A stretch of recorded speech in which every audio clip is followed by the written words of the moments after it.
ಕೆಲವೋ ಇಂದ್ರದ್ಯುಮ್ನ, ನಾನು ನಿನ್ನ ಆಶ್ರಮಕ್ಕೆ ಬಂದು ನಿನ್ನೆದುರು ನಿಂತರು ಅದರ ಪರಿವೆಯೇ ಇಲ್ಲದೆ ಕಣ್ಣು ಮುಚ್ಚಿಕೊಂಡು ಕುಳಿತಿರುವೆಯಲ್ಲ.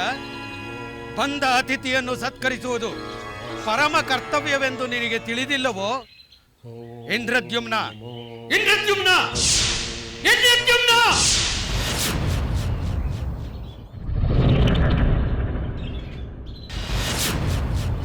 ಪೂಜ್ಯರೇ,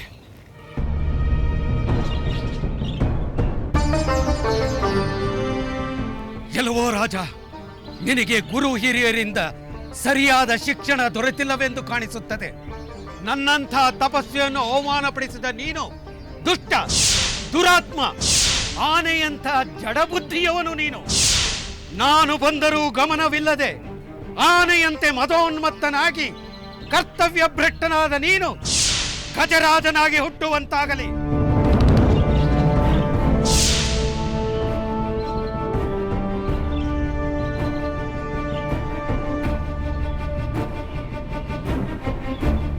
ಪೂಜ್ಯರೇ, ಅಗಸ್ತ್ಯ ಮಹಾಮುನಿಗಳೇ, ದಯಮಾಡಿ ನನ್ನ ಅಪರಾಧವನ್ನು ಮನ್ನಿಸಿ ಕರುಣೆ ತೋರಿ.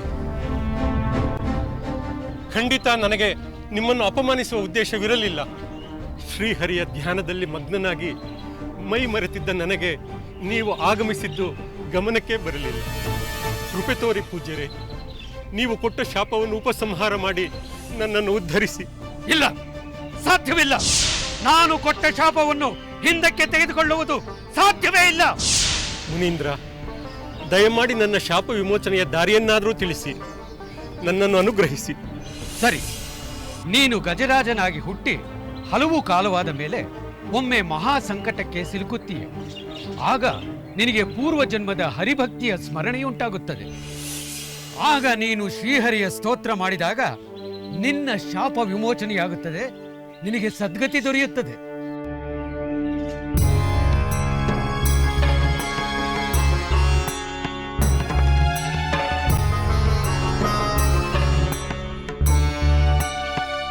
ಶಿಷ್ಯರೇ, ಹೀಗೆ ಅಗಸ್ತ್ಯರ ಶಾಪದಿಂದ ಗಜರಾಜನಾಗಿ ಹುಟ್ಟಿದ ಇಂದ್ರದ್ಯುಮ್ನ ರಾಜ ಅಗಸ್ತ್ಯರು ಮೊದಲೇ ಸೂಚಿಸಿದ್ದಂತೆ ಸಂಕಷ್ಟಕ್ಕೆ ಸಿಲುಕಿದ. ಗುರುಗಳೇ, ಆ ಸಂಕಷ್ಟವೆಂದರೆ ಮೊಸಳೆ ಆನೆಯನ್ನು ಹಿಡಿಯಲು ಬಂದದ್ದಲ್ಲವೇ? ಹೌದು. ಆಕ್ರೋಶಗೊಂಡ ಮೊಸಳೆ ಆನಂದದಿಂದ ಜಲಕ್ರೀಡೆಯಾಡುತ್ತಿದ್ದ ಆನೆಯನ್ನು ಹಿಡಿಯಲು ಅದರ ಬಳಿ ಧಾವಿಸಿ ಬಂತು.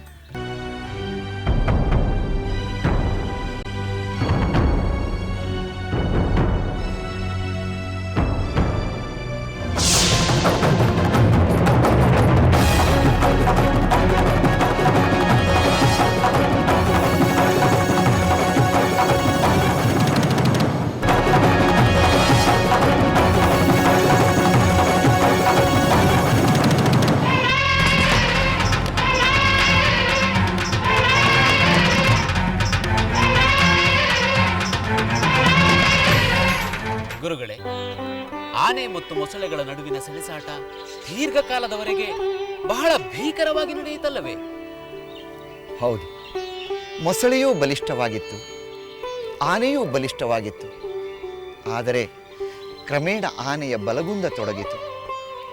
ಸಹಜವಾಗಿ ಮೊಸಳೆ ನೀರಿನಲ್ಲಿ ವಾಸಿಸುವ ಪ್ರಾಣಿಯಾಗಿರುವುದರಿಂದ ಸಹಜವಾಗಿ ಅದಕ್ಕೆ ಹೆಚ್ಚು ಶಕ್ತಿ ಇರುತ್ತದೆ.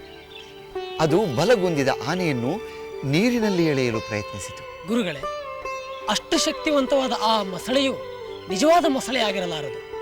ಅದು ಕೂಡ ಯಾರಿಂದಲಾರು ಶಾಪ ಪಡೆದು ಮೊಸಳೆಯ ಜನ್ಮ ಪಡೆದಿರಬಹುದಲ್ಲವೇ? ನಿನ್ನ ಮಾತು ನಿಜ.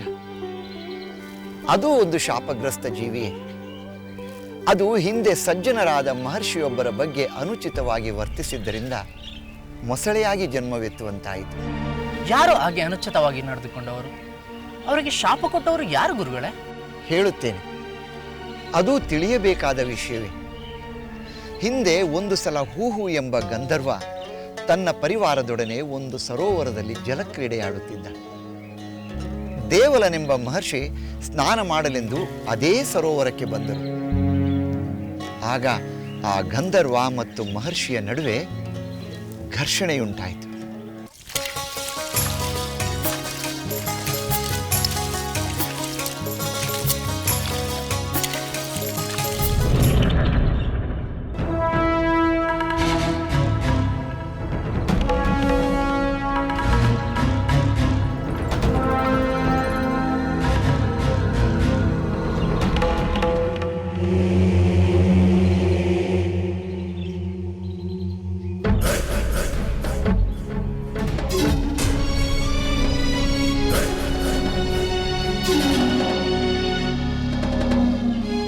ಎಲೈ ಮಹರ್ಷಿ, ನಿಲ್ಲು.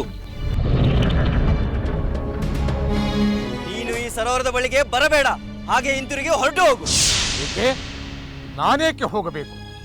ನಾನು ನಿತ್ಯವೂ ಸ್ನಾನ ಮಾಡಲು ಇಲ್ಲಿಗೆ ಬರುತ್ತೇನೆ. ನಾನು ಹೋಗುವುದಿಲ್ಲ. ಬೇಡ, ನೀನು ಈ ಸರೋವರದ ಬಳಿಗೆ ಬರಬಾರದು. ಏಕೆಂದರೆ ನಾನು ಈಗ ನನ್ನ ಪರಿವಾರದೊಡನೆ ವಿಹರಿಸುತ್ತಿದ್ದೇನೆ. ಬೇರೆಯವರಿಗೆ ಇಲ್ಲಿ ಪ್ರವೇಶವಿಲ್ಲ. ನಾನು ನಿನ್ನಂತೆ ಇಲ್ಲಿ ಜಲಕ್ರೀಡೆಗೆ ಬಂದಿಲ್ಲ, ಸ್ನಾನ ಮಾಡಲು ಬಂದಿದ್ದೇನೆ. ಸ್ನಾನ ಮಾಡಿ ದೇವತಾರ್ಚನೆಗೆ ಹೋಗುತ್ತೇನೆ. ನನ್ನಿಂದ ನಿನ್ನ ಜಲಕ್ರೀಡೆಗೆ ಯಾವ ತೊಂದರೆಯೂ ಆಗುವುದಿಲ್ಲ. ನಮಗೆ ತೊಂದರೆ ಮಾಡಲು ಯಾರಿಂದಲೂ ಸಾಧ್ಯವಿಲ್ಲ. ಆದರೆ ನಾನು ವಿಹಾರ ಮಾಡುತ್ತಿರುವ ಸ್ಥಳಕ್ಕೆ ಬೇರೆ ಯಾರು ಬರುವುದನ್ನು ನಾನು ಸಹಿಸುವುದಿಲ್ಲ. ನನ್ನ ಮಾತನ್ನು ಕೇಳು. ತಕ್ಷಣವೇ ಇಲ್ಲಿಂದ ಹೊರಟು ಹೋಗು. ಇಲ್ಲ ಗಂಧರ್ವ, ನಾನು ಹೋಗಲಾರೆ. ನಾನು ರೂಢಿಯಂತೆ ಇದೇ ಸರೋವರದಲ್ಲಿ ಸ್ನಾನ ಮಾಡಿ ನಿತ್ಯ ದೇವತಾರ್ಚನೆ ಮಾಡುವುದು. ನಿನ್ನ ಪಾಡಿಗೆ ನೀನು ವಿಹಾರ ಮಾಡಿ, ನನ್ನ ಪಾಡಿಗೆ ನಾನು ಸ್ನಾನ ಮಾಡಿ ಹೊರಟು ಹೋಗುತ್ತೇನೆ. ನಿಲ್ಲು.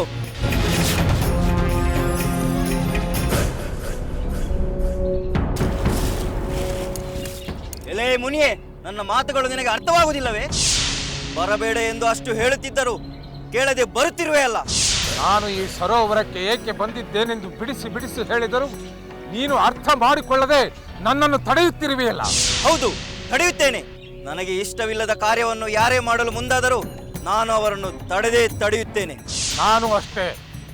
ನಾನು ನನ್ನ ಇಷ್ಟದಂತೆ ಮಾಡುವ ಕಾರ್ಯವನ್ನು ಯಾರು ತಡೆದರೂ ನಾನು ಸಹಿಸುವುದಿಲ್ಲ. ಎಲೇ ಮುನಿಯೇ, ನಿನಗೆ ಕಿವಿ ಕೇಳುವುದಿಲ್ಲವೇ? ಬೇಡವೆಂದರೂ ನೀರಿನ ಬಳಿ ಹೋಗುತ್ತಿರುವೆಯಾ? ನಾನು ನಿನಗೆ ಏನು ಮಾಡುತ್ತೇನೆ ನೋಡು.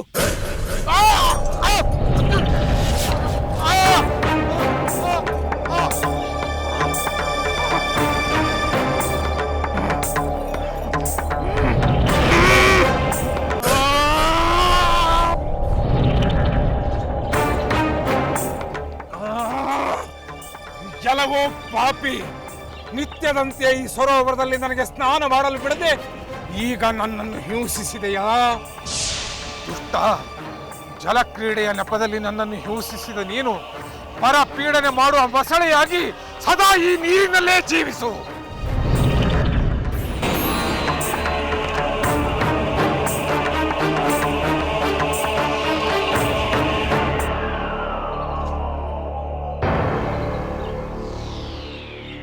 ಮಹರ್ಷಿ, ತಪ್ಪಾಯಿತು, ದೊಡ್ಡ ತಪ್ಪಾಯಿತು. ನಾನು ಅಹಂಕಾರದಿಂದ ನಿಮಗೆ ಅಪಮಾನ ಮಾಡಿದೆ. ದಯಮಾಡಿ ನನ್ನ ಅಪರಾಧವನ್ನು ಮನ್ನಿಸಿ ನಿಮ್ಮ ಈ ಘೋರವಾದ ಶಾಪವನ್ನು ಹಿಂತೆಗೆದುಕೊಂಡು ನನ್ನನ್ನು ಕಾಪಾಡಿ. ಇಲ್ಲ, ಅದು ಸಾಧ್ಯವೇ ಇಲ್ಲ. ನಾನು ಕೊಟ್ಟ ಶಾಪವನ್ನು ಹಿಂದೆ ಪಡೆಯುವುದಿಲ್ಲ. ನೀನು ಮೊಸಳೆಯಾಗಿ ಜನ್ಮ ತಾಳಲೇಬೇಕು.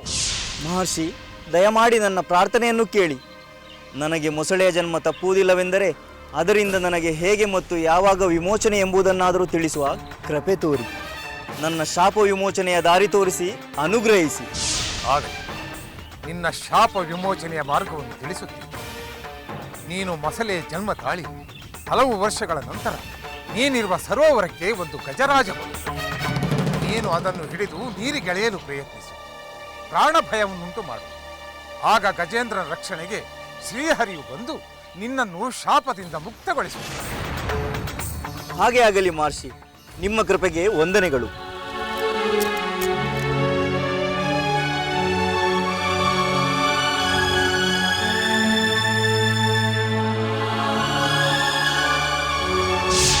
ಶಿಷ್ಯರೇ, ನೀವು ಊಹೆ ಮಾಡಿದಂತೆ ಹೂಹು ಎಂಬ ಗಂಧರ್ವ ದೇವಲ ಋಷಿಯ ಶಾಪದಿಂದ ಮೊಸಳೆಯಾಗಿ ಜನ್ಮ ತಾಳಿದ್ದ. ಆ ಋಷಿಯು ಮೊದಲೇ ಹೇಳಿದಂತೆ ಗಜೇಂದ್ರ ಮೊಸಳೆ ಇದ್ದ ಸರೋವರಕ್ಕೆ ಬಂತು. ಮೊಸಳೆ ಗಜೇಂದ್ರನ ಕಾಲನ್ನು ಹಿಡಿದು ಹಿಂಸೆ ಮಾಡತೊಡಗಿತು. ಗುರುದೇವ, ಗಜೇಂದ್ರನಿಗೆ ಹೇಗೆ ತನ್ನ ಪೂರ್ವಜನ್ಮದ ಸ್ಮರಣೆಯುಂಟಾಯಿತು? ಅದಕ್ಕೆ ಶ್ರೀಹರಿಯ ಅನುಗ್ರಹ ಹೇಗಾಯಿತು? ಹೇಳುತ್ತೇನೆ. ಗಜೇಂದ್ರ ದುರ್ಬಲನಾಗುತ್ತಿರುವಾಗ ಮೊಸಳೆ ತನ್ನ ಶಕ್ತಿಯನ್ನೆಲ್ಲ ಬಳಸಿ ಅದನ್ನು ನೀರಿಗೆ ಎಳೆಯತೊಡಗಿತು. ತನ್ನ ಅಂತ್ಯ ಸನ್ನಿಹಿತವಾಯಿತೆಂದು ಗಜೇಂದ್ರನಿಗೆ ವಿಪರೀತ ಭಯವಾಯಿತು. ತನ್ನನ್ನು ಅಲ್ಲಿ ಆ ಸಂದರ್ಭದಲ್ಲಿ ರಕ್ಷಿಸಲು ಯಾರೂ ಇಲ್ಲವೆಂಬುದು ಖಚಿತವಾಯಿತು. ಆಗಲೇ ಅದಕ್ಕೆ ಪೂರ್ವಜನ್ಮದ ತನ್ನ ಹರಿಭಕ್ತಿ ನೆನಪಿಗೆ ಬಂತು. ಕೂಡಲೇ ಕರುಣಾಮಯನಾದ ಶ್ರೀಮನ್ನಾರಾಯಣನನ್ನು ಕುರಿತು ತನ್ನನ್ನು ಕಾಪಾಡುವಂತೆ ಆರ್ತನಾಗಿ ಸ್ತೋತ್ರ ಮಾಡತೊಡಗಿತು.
ಶಿಷ್ಯರೇ, ಭಕ್ತವತ್ಸಲನಾದ ಶ್ರೀಮನ್ನಾರಾಯಣ ಗಜೇಂದ್ರನ ಮೊರೆ ಕೇಳಿ ಅವನೆದುರು ಪ್ರತ್ಯಕ್ಷನಾದ. ಮೊಸಳೆಯ ಹಿಡಿತದಲ್ಲಿ ಅದು ಅನುಭವಿಸುತ್ತಿರುವ ಪ್ರಾಣ ಸಂಕಟವನ್ನು ತನ್ನ ಕಣ್ಣಾರೆ ನೋಡಿದ. ಆ ಕೂಡಲೇ ತನ್ನ ಸುದರ್ಶನ ಚಕ್ರವನ್ನು ಪ್ರಯೋಗಿಸಲು ಮುಂದಾದ.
ಕರುಣಾಮಯ, ನಾರಾಯಣ, ವೈಕುಂಠವಾಸ, ನಿನ್ನ ಕೃಪೆಯಿಂದ ನನ್ನ ಶಾಪ ವಿಮೋಚನೆಯಾಯಿತು. ಮಹರ್ಷಿ ದೇವಲರಿಗೆ ಅಪಮಾನ ಮಾಡಿ ಶಾಪಗ್ರಸ್ತನಾಗಿ ಮೊಸಳೆಯಾಗಿದ್ದೆ. ನಿನ್ನ ಕಾರುಣ್ಯದಿಂದ ನನ್ನ ಶಾಪ ವಿಮೋಚನೆಯಾಗಿ ಮರಳಿ ಗಂಧರ್ವ ರೂಪವನ್ನೂ ಪಡೆದೆ. ನಿನಗೆ ಅನಂತ ಪ್ರಣಾಮಗಳು. ಎಲೆ ಗಂಧರ್ವ, ಅಹಂಕಾರದಿಂದ ಮೋಹ ಮದಗಳಿಂದ ಸಜ್ಜನರಾದ ಮಹರ್ಷಿಗಳಿಗೆ ಅಪಚಾರ ಮಾಡಿದರೆ ಅದರ ಪರಿಣಾಮ ಏನಾಗುವುದೆಂದು ನಿನ್ನ ದುಷ್ಟಾಂತದಿಂದಲೇ ಲೋಕ ಅರಿತುಕೊಳ್ಳಲಿ. ಇನ್ನು ಮುಂದೆ ಆದರೂ ಇಂತಹ ಪಾಪ ಕಾರ್ಯಗಳಿಗೆ ಮನಸ್ಸು ಕೊಡದೆ ಪುಣ್ಯ ಕರ್ಮಗಳನ್ನು ಸಾಧಿಸು. ಕೃತಾರ್ಥನಾದೆ ತಂದೆ, ಕೃತಾರ್ಥನಾದೆ.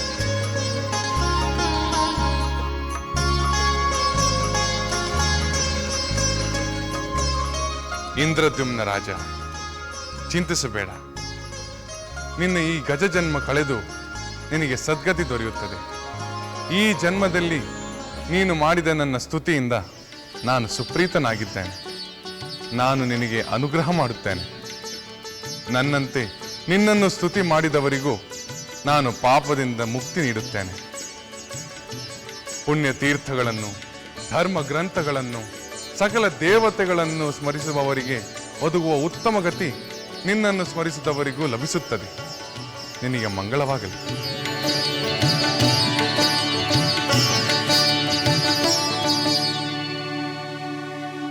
ಪ್ರಿಯ ಶಿಷ್ಯರೇ, ಹೀಗೆ ಮಹಾವಿಷ್ಣು ಗಜೇಂದ್ರನಾಗಿದ್ದ ಇಂದ್ರದ್ಯುಮ್ನ ರಾಜನಿಗೂ ಮೊಸಳೆಯಾಗಿದ್ದ ಗಂಧರ್ವನಿಗೂ ಶಾಪ ವಿಮೋಚನೆ ಮಾಡಿ ಅವರಿಗೆ ಸದ್ಗತಿಯನ್ನು ಕರುಣಿಸಿದ. ತನ್ನ ಭಕ್ತರನ್ನು ಶ್ರೀಹರಿ ಉದ್ಧಾರ ಮಾಡಿದ ಇಂತಹ ಹಲವು ನಿದರ್ಶನಗಳಿವೆ. ಅವನ ಹಲವು ಅವತಾರಗಳು ಕೂಡ ಭಕ್ತರ ಉದ್ಧಾರ, ಲೋಕ ಕಲ್ಯಾಣವೇ ಆಗಿದೆ. ಹೌದು, ಶ್ರೀಹರಿ ಮತ್ಸ್ಯನಾಗಿ, ಕೂರ್ಮನಾಗಿ, ವರಾಹ ನರಸಿಂಹನಾಗಿ, ವಾಮನ, ಪರಶುರಾಮ, ರಾಮನಾಗಿ ತೋರಿದ ಮಹಿಮೆಗಳನ್ನು ನೀವು ಈಗಾಗಲೇ ಅರಿತುಕೊಂಡಿದ್ದೀರಿ. ಇನ್ನು ಮುಂದೆ ಶ್ರೀಹರಿ ಕೃಷ್ಣನಾಗಿ ಧರ್ಮ ಸಂಸ್ಥಾಪನೆ ಮಾಡಿದ ಪುಣ್ಯಕಥೆಯನ್ನು ನೀವು ಕೇಳಿ ಪುನೀತರಾಗುತ್ತೀರಿ. ಗುರುಗಳೇ, ಮಹಾವಿಷ್ಣು ಕೃಷ್ಣಾವತಾರ ತಾಳುವ ಸಂಕಲ್ಪ ಮಾಡಲು ಕಾರಣವೇನೆಂದು ತಿಳಿಸುತ್ತೀರಾ? ಆಗಲಿ, ಅದನ್ನು ನಂತರ ತಿಳಿಸುತ್ತೇನೆ. ಈಗ ವಿಶ್ರಾಂತಿ ಪಡೆಯೋಣ.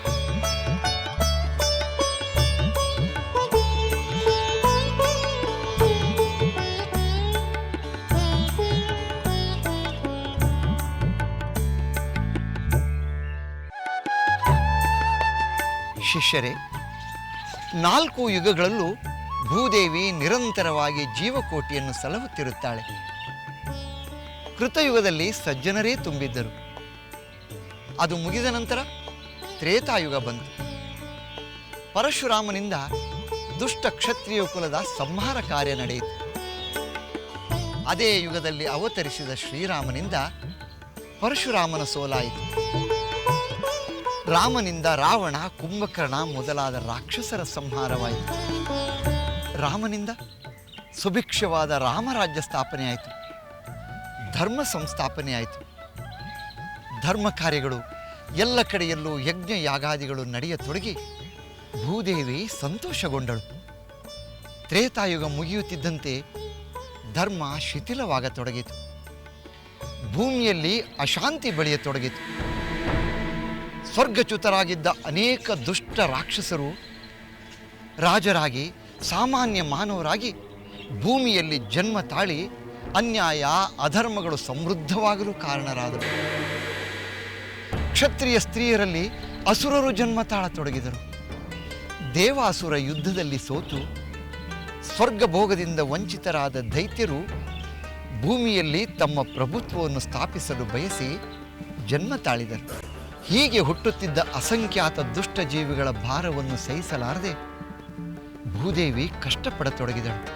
ಅಸುರರು ಎಲ್ಲ ಕಡೆ ಕಂಡವರನ್ನು ಪೀಡಿಸುತ್ತಿದ್ದರು, ಹಿಂಸಿಸುತ್ತಿದ್ದರು, ಕಾಡುತ್ತಿದ್ದರು, ಕೊಲ್ಲುತ್ತಿದ್ದರು.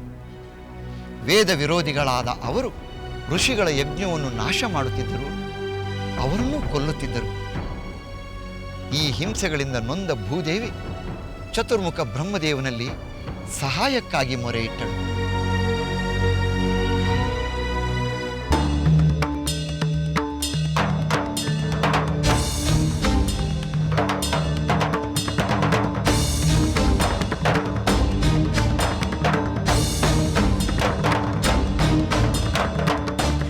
ಇಲ್ಲ ಇಲ್ಲ, ನಾನು ಸಹಿಸಲಾರೆ.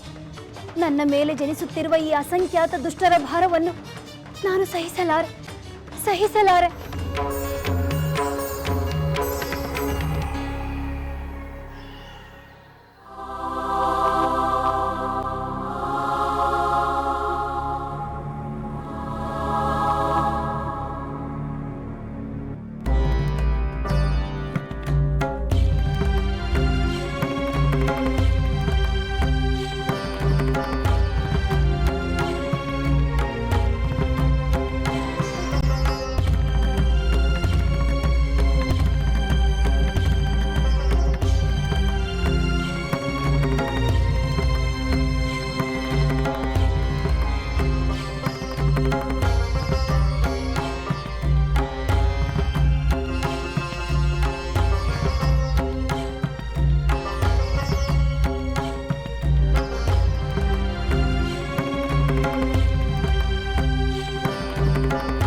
ಅಸುರರ ಅಟ್ಟಹಾಸವನ್ನು ವರ್ಣಿಸುವಂತಿಲ್ಲ. ಅವರು ಕಂಡವರನ್ನು ಹಿಂಸಿಸುತ್ತಿದ್ದರು. ಕೊಲೆ, ಅತ್ಯಾಚಾರ, ಅನಾಚಾರಗಳಿಗೆ ಕೊನೆಯೇ ಇರಲಿಲ್ಲ. ಯಜ್ಞ ಯಾಗಾದಿಗಳನ್ನು ಧ್ವಂಸ ಮಾಡಿ ಋಷಿ ಮುನಿಗಳನ್ನು ಪೀಡಿಸುತ್ತಿದ್ದರು. ಆ ಅಸುರರ ಹಿಂಸೆಯಿಂದ ನೊಂದು ಹೋದ ಭೂದೇವಿ ತಾಳಲಾರದೆ ಕಡೆಗೆ ಸೃಷ್ಟಿಕರ್ತನಾದ ಬ್ರಹ್ಮದೇವನಲ್ಲಿ ಮೊರೆಯಿಟ್ಟಳು.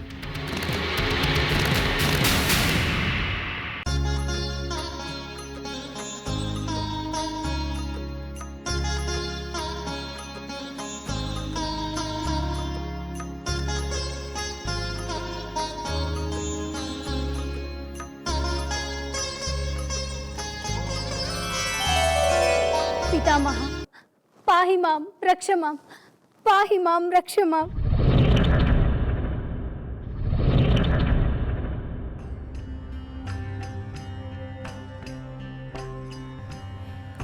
रक्षिसेन्ननु सृष्टिकर्तने पालिसेन्ननु ब्रह्मदेवने रक्षिसेन्ननु सृष्टिकर्तने पालिसेन्ननु ब्रह्मदेवने दुर्णदानवर ಹೊತ್ತು ಬಳಲಿಸೋಲುತ್ತಿಹೆ ನಾನು ದುರುಳದಾನವರ ಹೊತ್ತು ಬಳಲಿಸೋಲುತ್ತಿಹೆ ನಾನು ಕೃಪೆ ಮಾಡ ಕರುಣಿಸಿ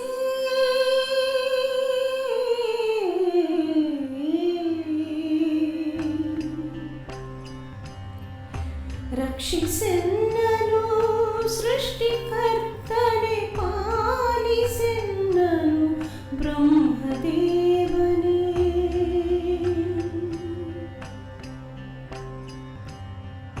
ಉಳಿಸೆನ್ನ ಚತುರ್ಮುಖನೇ ಎನ್ನಾಶ್ರಯದಲ್ಲಿ ಮೆರೆಯುತ್ತಿಹ ದಾನವರ ಉಪಟಳ ಸಹಿಸೆ ಉಪಟಳವ ಸಹಿಸೆ ಉಳಿಸೆನ್ನನು ವಾಣಿಪತಿ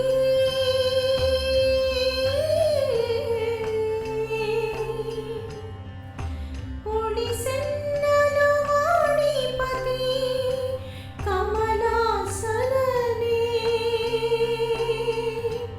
ಕಾಪಾಡು ದೇವಾ ಕಾಪಾಡು ದೇವಾ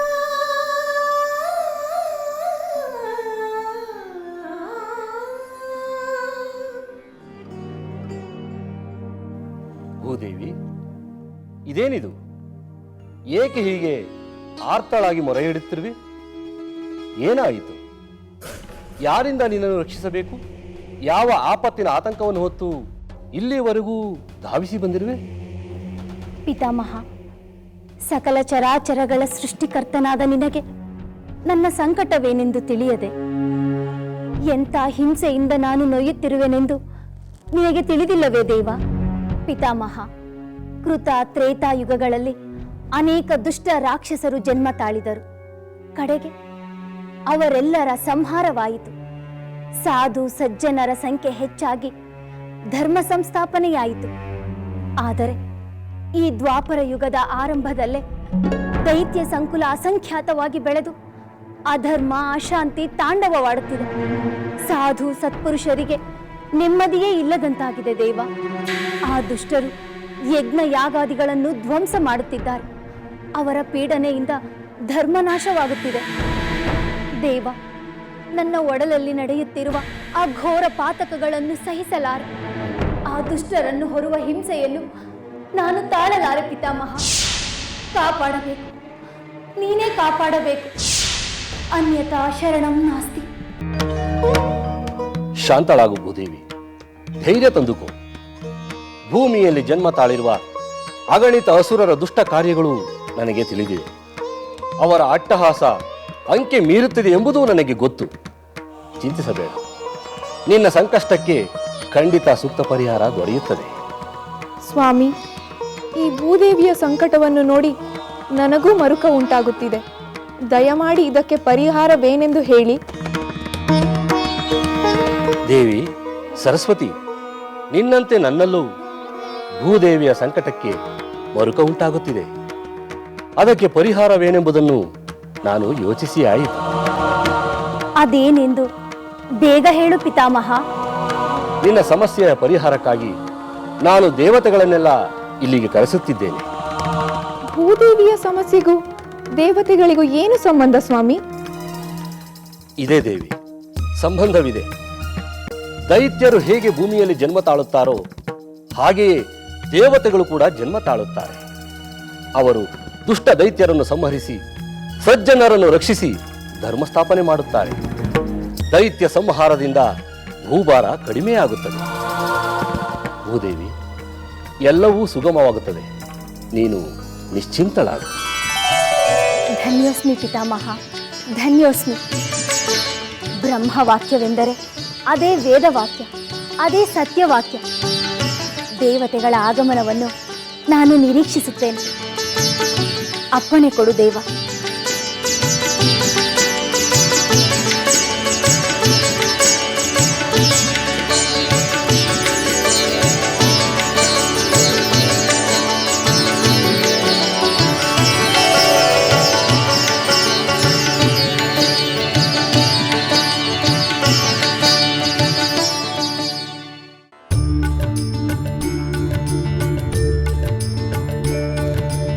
ಅಪಾರ ಮಹಿಮನೆ ನಾರಾಯಣ, ಅನಂತ ರೂಪನೆ ನಾರಾಯಣ, ಸುರನರ ಸೇವಿತ ನಾರಾಯಣ, ಸುರನರ ಸೇವಿತ ನಾರಾಯಣ, ದಾನವ ವೈರಿಯೇ ನಾರಾಯಣ, ಅಪಾರ ಮಹಿಮನೆ ನಾರಾಯಣ, ಅಪಾರ ಮಹಿಮನೆ ನಾರಾಯಣ.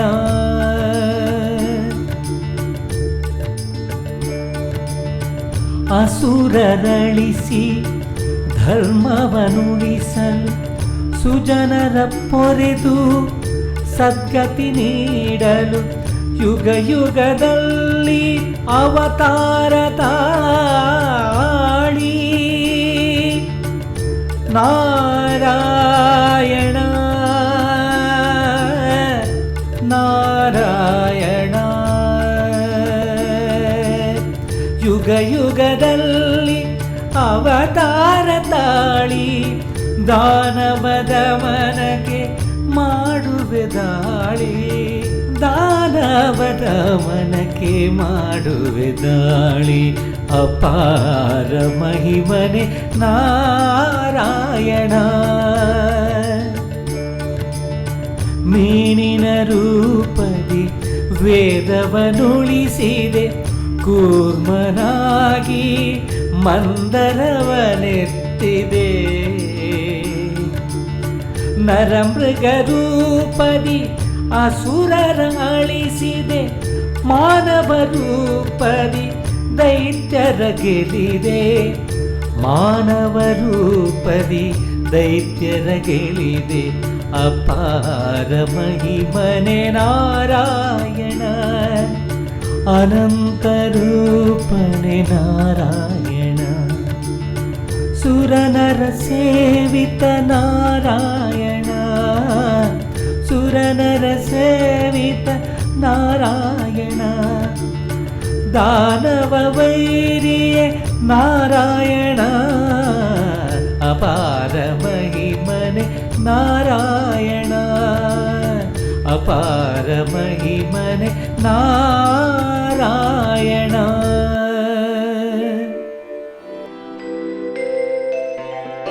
ನಾರಾಯಣ ನಾರಾಯಣ. ದೇವಋಷಿ ನಾರದರಿಗೆ ಪ್ರಣಾಮಗಳು. ದೇವತೆಗಳಿಗೆ ಶುಭವಾಗಲಿ.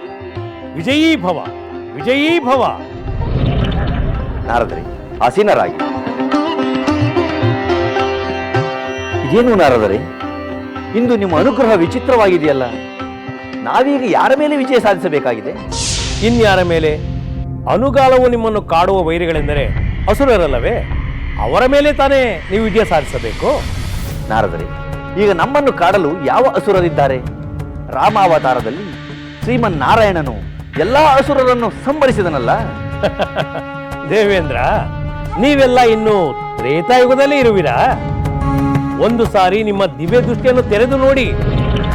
ರಾಮಾವತಾರದಲ್ಲಿ ಸಂಹಾರಗೊಂಡ ರಾಕ್ಷಸರಲ್ಲ, ಮತ್ತೆ ಭೂಲೋಕದಲ್ಲಿ ಬೇರೆ ಬೇರೆ ವಿಧದಲ್ಲಿ ಜನ್ಮ ತಾಳಿ ಭೂಮಿಯಲ್ಲಿ ಅಲ್ಲೋಲ ಕಲ್ಲೋಲಗೊಳಿಸುತ್ತಿರುವುದನ್ನು ನೀವೇ ಕಾಣುವಿರಿ. ಹೌದೇನು? ಈಗಲೇ ನಮ್ಮ ದಿವ್ಯ ದೃಷ್ಟಿಯಿಂದ ನಾವು ನೋಡುತ್ತೇವೆ.